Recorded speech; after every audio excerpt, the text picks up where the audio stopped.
guys, this is Lala Legacy, and welcome back to another episode of Air. So, we left off with Kanna taking off her kimono to show her mom that it's actually her. So, let's jump right back in. In front of me was a pair of wings.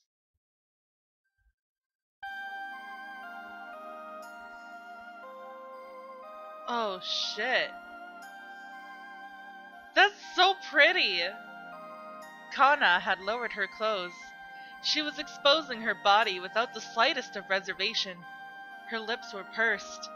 On her slender back was a pair of wings spread out wide. I recalled my first conversation with Kanna. Well, they're the messengers of God. They are called phoenix wings in faraway lands. They're also known as wind wielders. Their archaic name is Sky Truth. They have skin of velvet, eyes of agate, and tears of diamonds. Truly they are beings from heaven. What a hackneyed words those were. Here stood Kanna, bearing her body in all her divine radiance. Simply beautiful. That was all that came to my mind. There was a double-layered metal grill further into the cave. The noble lady was caged inside. She was mesmerized at the sight of Kanna. Her skinny body was clothed in a dull, shoddy garment. Depressed eyes, emancipated cheeks, hair that had lost its glossiness. Yet there was no mistake about it. This woman was Kanna's mother. Still naked, Kanna turned around to show her mother her wings. "These are my wings. I cannot beat them, nor fly with them. If you also have the same wings as me." The woman did not answer. Uraha, who had fallen silent, noticed where I was looking. "Now, Lady Kanna." She quickly and carefully dressed Kanna. I wanted to see more of Kanna, but her mother was here. Darkness returned to the cave. This must be karma. Not in my wildest dreams had I thought to see you again after all these years. To think the name I gave you means godless. Kanna, how you have grown. Mother! Ouch! Are you alright, Lady Kanna? The metal grills prevented them from making contact. Our first priority was to get her mother out of the jail, while I was considering the options. The one who calls himself Ryuya. Yes, I'm right here. Please, take Kanna and leave this mountain at once. Why? Is it because I can't fly? Or because I'm not able to move my wings well? I stopped the ever-anxious Kanna with a hand. Where are you touching me? Probably your breasts. Leave the small talk for later. I did not fully understand their situation, but there was no backing out now. Kanna, do you want to be with your mother? Do you want to be with your mother? I do. You mustn't. Kanna cowered at her mother's sharp voice. Her mother's rejection came as a shock to her. Let me ask you again. Do you want to be with your mother? The roads we have walked thus far, the wish we had held close to our hearts. With those in mind, I asked her once again. This time, Kanna did not flounder. I want to be with her. A satisfying answer, both for me and for Uraha. It is as you heard. I faced the darkness and spoke again. With all due respect, I am Lady Kanna's retainer. I can't defy her orders, whatever the situation may be. What do you want of me? This time Uraha answered. We wish to bring you out of here. You and Lady Kanna shall live together for the future to come. Even in the darkness, I could tell her mother was speechless. Ryuya. Yes. You are not a very clever man, are you? Contrary to her words, her voice was devoid of ill will. Lady Kanna had said the same thing to me as well. Uraha? Yes. You have done me a great service to protect Kanna all this time. Oh, you flatter me with your praise. If only there were more people like you in this world. then perhaps our fate would have been different. Her rambling was one of longing and resignation. You and us, mankind and winged beings, the fate of their kind. Saruya, please hurry! Uraha hastened me as I remembered our task at hand. After fumbling around in the darkness, I touched the metal bars. These bars could not be bent or cut. Can we just take the whole grill off? However, the shaky stone walls were only supported by wooden logs. It's built such that the whole ceiling will come down if we remove the whole grill. Isn't there anything we can do? Using a saw is our only choice, but who knows how long that may take. Can't you just cut this thing open? Don't be ridiculous. Ah, you useless man! Stop calling me that! Kanna's mother calmly spoke. There's a mirror in the forest just outside this mound. Yes, we've seen it. Return it to the water, and the moon will return with it as well. We left the mound without her mother. Then we found ourselves standing in front of the round mirror hung on a giant tree. Return the mirror to the water? Like tossing it into a spring? Uraha said nothing. Although the moon was not out, the mirror was shining. It's bright! She prodded the mirror with her finger. A ripple formed on the surface of the mirror, as though a drop of water had fallen upon it. Ah! Kanna quickly drew back her hand. How odd! What's this? When I turned to Uraha, she gave me an affirmative look. Kanna, stand back! I pulled out my sword. My back still hurt, but it was not affecting my swordsmanship. I lowered my sword a little and relaxed my arms. I breathed out and held it there. Huh! My sword struck right in the middle of the mirror. The mirror, that was seemingly made of bronze, bent effortlessly. It then turned into water that spilled onto the ground. Silver light filtered through the branches of trees. A full moon shone brazenly in the sky. The forest looked like a different place altogether. Or rather, we had been in a different place until a while ago. I kept my sword and turned around. That stone mound had disappeared. In its place, a woman dressed in pure white stood as though nothing had happened. Let us go. She started to walk, still barefooted. Her gait was unsteady. Most likely she had not taken a step outside ever since she was imprisoned here. Allow me to. Don't come near me. She sounded firm about it. My body is already corrupted. What? Her stern gaze moved over to Kanna. Kanna, the same goes for you as well. You mustn't come into contact with my body. The four of us left the mountaintop. Running was not an option for us. The wound on my back had suddenly begun to hurt again. A dull throbbing pain crawled across my back, slowing my movement. Kanna's mother was not looking too well either. Uraha and I had offered her help, but she refused.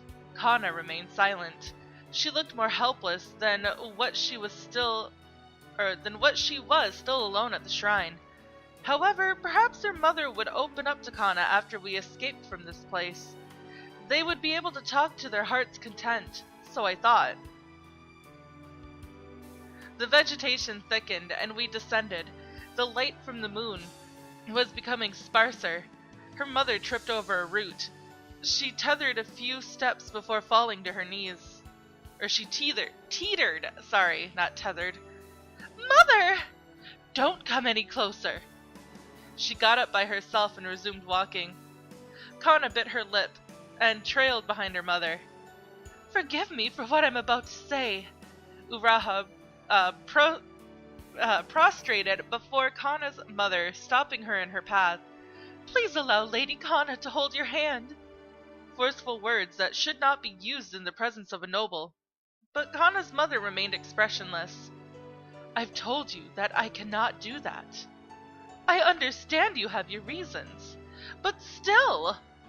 Do you have a child of your own flesh and blood? No? In that case, you cannot possibly understand how I feel. She covered her face with her sleeve, signifying the end of this conversation. However, Uraha had no intention of backing down. It's true that I can't understand your feelings, but I can understand Lady Kanna's feelings very well. Throughout our journey, Lady Kanna has always... Keep quiet. Rare it might be to see Uraha lose her composure, I had to stop her, because I felt something flew past overhead. A reedy whistle sounded in the depths of the night. A bird? Kanna turned to look up at the sky. No, that's a signal arrow! One after another, the signal arrows whistled through the air in response to the first one. It was a sound I had long grown to hate. It was the sound of an ensuing battle. An earthly rumble rippled through the air. That was the war cry of an army of thousands. Are they going to attack Koya? Very likely, since the barrier is gone. Uraha stood up and replied with her usual voice. I swallowed. This was an event that had exceeded all my expectations. Let's hurry! I was just about to get moving.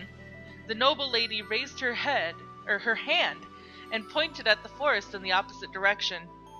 This way. She walked off without waiting for my response. We followed her. The path she chose was covered with dense undergrowth and a nightmare to walk through. She appeared to be walking faster than before, or rather, I was becoming slower.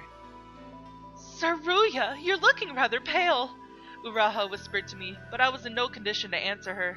My body was groaning with every step I took. Soon I realized that I had my left hand on my scabbard for some time now. All of a sudden, my view of vision widened. We had walked into a tiny spot of vacant land in the forest. Rocks of various sizes laid on the slope in our path. It was a rather ancient stone wall. Moonlight flooded the landscape, as though it were dictating this spot to be our center stage. There were no places for us to hide. I heard a sound akin to the string of a musical instrument being plucked. Next came the sound of bending bows. I broke into a cold sweat in an instant. Spread yourselves out! Lay low! Or stay low! I shouted, unsheathed my sword, and stood in front of the other three.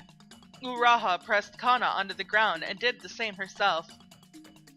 A hail of arrows rained down upon us. Just deflecting one of them that flew towards me took all of my strength. A muffled cry came from Kanna's mother. 2 arrows had sunk deep into the lady's chest. I killed her! What? I hit her first! They were trying to claim the credit for themselves. In the next moment, sound ceased to exist. Not even a single buzz of an insect or the rustle of a leaf could be heard. Beyond a thin, transparent barrier separating us from them, a tempest raged like a hungry beast. Soldiers were laying prone on the ground, were whipped up into the air along with the leaves. Some were ripped to pieces, while others were tossed around like rag dolls. Torn armor, flesh, and blood swirled around in a vortex of death. And at the center of it all was Kanna's mother. The raving wind was a manifestation of her fury. Don't look! Uraha tried her best to shield Kanna with her sleeve, who had been watching wide-eyed. Is this the true face of terror? A sound inside me told me to run, or a voice inside me told me to run. It was a survival instinct I had bred through life and death situations. This thing isn't human! It yelled relentlessly at me. But you knew that. Finally, the silence vanished. The scent of blood permeated the air. Around half of the several dozen archers were dead. Those remaining had already lost their will to fight. Ah! Monster! They threw down their bows and arrows and fled into the forest. Kanna's mother stood there in silence. She gazed up at the distant full moon, her sleeves fluttering in the night wind. Finally, her body swayed and she slowly fell to the ground. Mother! Oh no. Whoopsie. Don't pull out the arrows! I stopped Kanna when she tried to do so. What are you saying? You'll only worsen the bleeding. One arrow on her right shoulder, the other straight in her heart. crude arrows fashioned of feathers from some nameless bird. They were let loose by the thousands on the battlefield, killing the nameless foot soldiers like they were bugs. Damn it! How could such a crude arrow? Do not feel vexed for me. I am destined to rot away on this mountain from the beginning. Then it hit me. She had intentionally exposed herself to the arrows. She had desired for this end all along.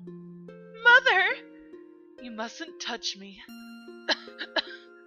Blood dripped from her lips along with her stifled cough. No! Kanna shouted suddenly. No, no, no! She shook her head feverishly like a child throwing a tantrum. Then Kanna lifted her mother up by the shoulders. Mother! Mother! Their cheeks touched. Ah. A sigh escaped from her blue lips, a sigh of sadness and joy. I have long forgotten that the body of another is so warm to the touch. Her left hand reached weakly for her daughter's face. If this is the will of the heavens, then so be it. She combed Kanna's hair with her frail fingers. Kanna, listen carefully. This is an ancient prayer that I should have brought to the grave with me, but I shall now pass them to you.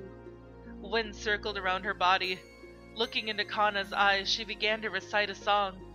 Strength, wind, our ancestors. Now is the time. Those inherit this earth. Her voice followed a certain rhythm, going fast and slow.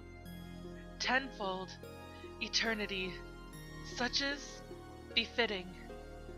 Those, bless them, wings, souls. She chanted faster and faster so that the rest became unintelligible to me. Lost languages that bunched into layers and were conveyed to the faint moonlight. It was as though she was telling a story of all that happened since creation. Finally, her mother's song came to an end. Please forgive me, my child. This is the duty of our kind. Kanna did not reply to her. Her eyes twinkling in the moonlight was filled with despair. Now, Kanna, it's your turn to speak. What was your journey like? A serene smile appeared on her face. She did not look the least concerned about the arrow that had pierced her beating heart. Am I allowed to speak? She smiled and nodded at a timid Kanna. I understood. Her mother's life was a candle flickering in the wind. She was about to consume the last of her life for the sake of her child. Kanna began to speak, at first hesitantly, and then more and more fluently. Her life at the shrine, the night we left it, our travel through the mountain in summer, the fuss with their new clothes, finally, the bustling street market. Her mother did not speak much anymore. Even the occasional reply and the momentary smile sapped her strength. I've never seen such a hideous bird in my life. I wanted to pluck one of its feathers to show you, but you mustn't bully a chicken. If you say so, I won't do it again. She nodded to her mother's gentle her admonishment. Oh, Uraha also found a walnut for me. She chose her words with great care in order to get her mother's full attention. Not only that, Uraha will find me anything that I want. I've never met anyone quite as diligent as Uraha. She blows her top at times, but only because she cares about me. Because of Uraha, I didn't feel alone when I was back at the shrine. That's good to hear. She barely managed to hold back, getting choked by the blood in her throat. Mother, are you feeling terrible? No, keep talking. Oh, I was talking about the walnut. I had trouble opening the nut, so Ruya cut it open for me with a sword. Oh my, with his sword. That's right! He tossed it into the air and cut it in two with one stroke. She acted out her description with exaggerated gestures. So she saw me doing that. In that dim sunset forest. Kanna still wearing those sparkling bells on her hair. That's how skilled Ruya is, but he'll never take another life. He's a true samurai. He's a truly loyal subject. Kanna rambled on. Uraha looked on from the sideline. This is it. We have traveled so long and far, just for this day, just for this moment, and yet, how fleeting this moment is. Lady Kanna, may I have a word? Yes, what is it? Don't you have something you want to show her? Don't bring that up, I was leaving that for last! Your mother looks rather tired. Perhaps you should show her now.